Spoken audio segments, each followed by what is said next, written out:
Hello there gamers, this is Frags. We are halfway into 2023 and strategy games this year has so far been maybe a little underwhelming. I mean, there've been some good strategy games, but overall a lot less really great strategy games. I wouldn't say I'm disappointed though. No, that word is reserved for Company of Heroes 3, which was supposed to be the resurgence of the RTS.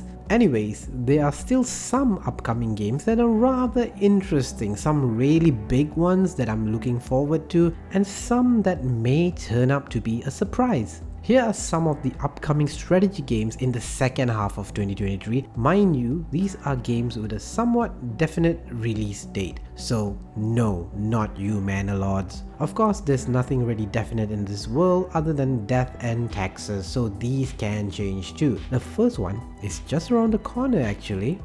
God is like a mix between a settlement builder and an RTS. It's got rather dark, brooding and edgy theme and story. It's very Eastern European Slavic folklore-esque, which I like a lot.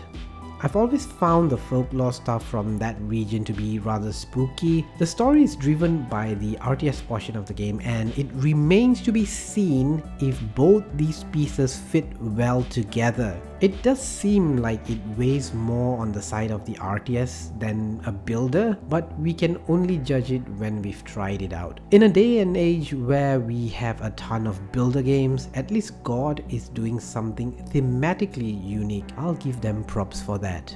Now, two things comes to mind when I hear the words Man of War. Campy, comically bad voice acting, which is actually quite endearing, and a cool World War II playground where you can try your best, but ultimately sometimes things don't really go the way you plan. Man of War was one of those real-time strategies that gave lots of control to give you the ultimate World War II RTS simulation, from ballistics, how firing from a moving tank was different from firing standstill, the different weapons used by different units that felt distinct. You definitely needed to take a more careful approach to battles, making sure you have the upper hand and hit the enemy at their weak points. While direct control was cool and in fact a lot of times absolutely necessary for more precise shots, in the first game it felt rather clunky, especially with infantry movement. Infantry is oftentimes actually moved like a tank. I hope that's something they will improve in Man of War 2. I know that it may not have the visual pizzazz of a Company of Heroes, which is a little disappointing, I gotta say, considering that, they've been at it with this type of games for a while now, from the first Man of War, Assault Squad 1 and 2, Man of War Vietnam, and then Call to Arms. But if that is what's required to have big, awesome battles, then so be it. If Man of War 2 is able to continue giving us those incredible nail-biting gameplay moments, I think this would be a hit, at least for fans of the series. When I first saw the announcement, I was surprised this was a full Total War title and not a Total War Saga game, which Creative Assembly Sofia, the devs for this game, did previously with a Total War Saga Troy. Perhaps the naming convention was just something Creative Assembly has just dropped. They probably realized it's just too confusing and maybe unnecessary. Total War Pharaoh has not really been getting the Total War fanbase excited, but it is probably the Total War game we get while we wait for the next major Total War. Total War Pharaoh is a historical Total War game. The devs have said they won't be surprising us with the mythological stuff they did with Troy. So that's good news for historical Total War fans, right? There's a good amount of unique factions with unique mechanics. There's dynamic weather. For instance, on a battle map, a sandstorm can come in and go, adding more challenges to your battles. The campaign map also changes depending on the state of the world, which I suppose is cool, but I don't think it really means anything to the gameplay. Total War Pharaoh may not be the glitzy and shiny new Total War like its bigger brethrens, but I suppose if they did a good job and the game is polished and fun, it could still deliver a decent to good experience, and that could be enough to tide us until we get the next major historical Total War game. Please let it be Medieval 3. Cities Skylines 2. I've already made a video about this which you can watch here. It has maps that are 5 times bigger than the first game, more detailed city services which offers a more modular way of upgrading them, more complex AI for your citizens and traffic. It's a sequel that goes with a more is better design philosophy, and I don't necessarily agree with that, but I know a lot of what they are doing with Cities 2 is something the community has been clamoring for, and I think it is also a natural progression from Cities 1. So good on them for listening to their fans.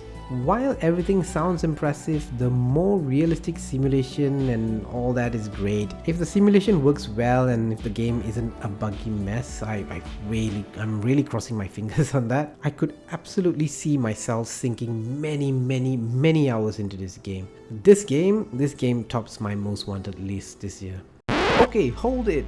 If you like this video, don't forget to smash that like button and just poke that subscribe button a little. Once will do. I delve into strategy games like Total War and sometimes get into RPGs. I also talk about the latest gaming industry news that really matters. So go on, give this humble little channel a sub. It helps us out a lot.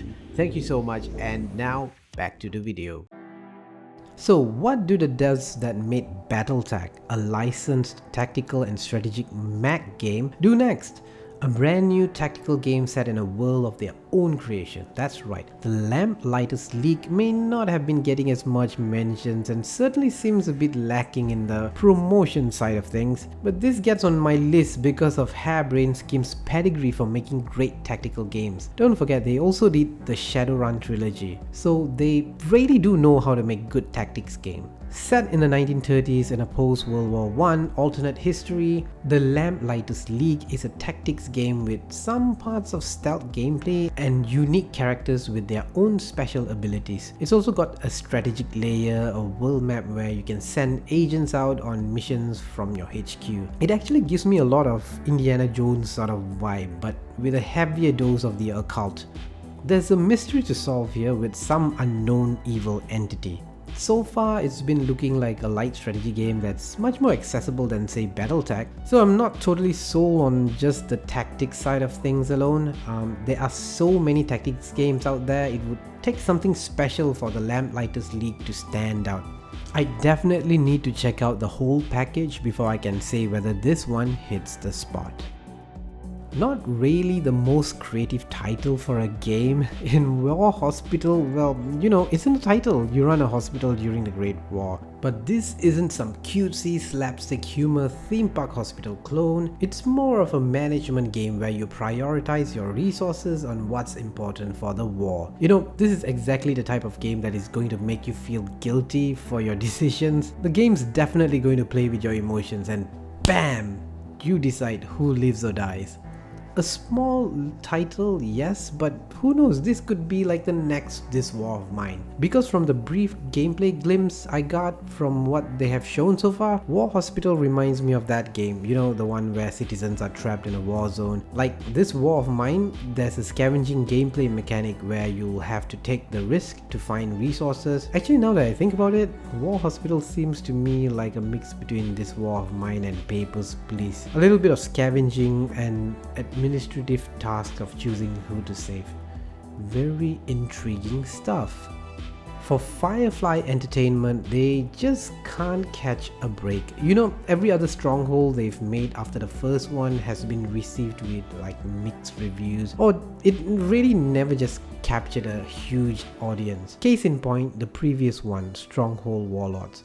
I thought it was good, but I guess not good enough to be a bigger success. So what do? Well, re-release the first game. Again, now Stronghold has had a HD release like nearly 10 years ago. I thought the HD edition was great, looked great, ran great, and still the classic game we all love. So what's new in the definitive edition? On top of improved art, animation, which I get it, it's really hard to tell in the trailer. I mean, it's not a complete remake. Stronghold is finally getting proper Steam support from multiplayer matchmaking to mods. So in essence, this is the definitive version of the game where the developers hope it will attract newer players with more robust online modes and with mods giving the game more longevity.